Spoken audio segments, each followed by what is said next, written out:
Becoming a pilot, I always blame on my mother.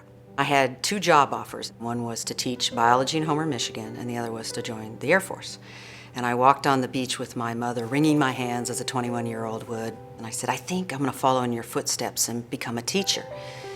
And she levels her eyes at me and then she thumps me on the head and says, that was my only option when I got out of college, so you think again. 25 years later, I finally retired from the military. I think the military opened its doors for women and helped us walk through those doors. And my generation was the one, I think, that took them off the hinges. We proved that women could fly aircraft, that we could command both men and women, that we could go to war and yet still function and be great leaders.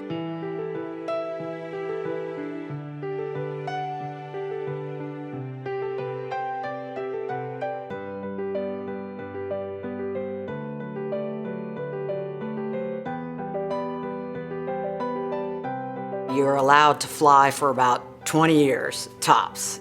So like most colonels, I found myself in a job in the Pentagon. And it was while I was stationed in the Pentagon, General Garner, retired three-star general, was chosen by President Bush at the time to lead the rebuilding of Iraq.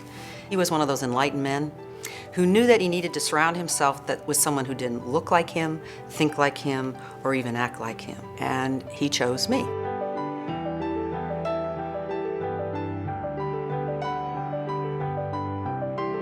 My generation worked to take those doors off the hinges, but the piece we missed in this was ensuring there were safety nets. So if I'm gonna go to combat, if I'm gonna do the business of war for this nation, I better have the safety net when I come home so that I can, get well and contribute back to my family, my community. And that didn't happen for women vets. And so that's where the organization that I am the CEO for, Grace After Fire, steps in.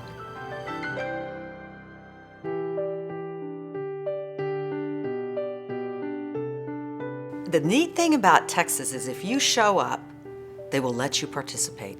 My husband and I retired and we came to Texas, and within, a couple years I'm on a school board, I'm working in a nonprofit. Maybe it's the pioneering, forefathers and foremothers of this state, but they say, come on in and participate. We're glad you're here. I think it's pretty awesome.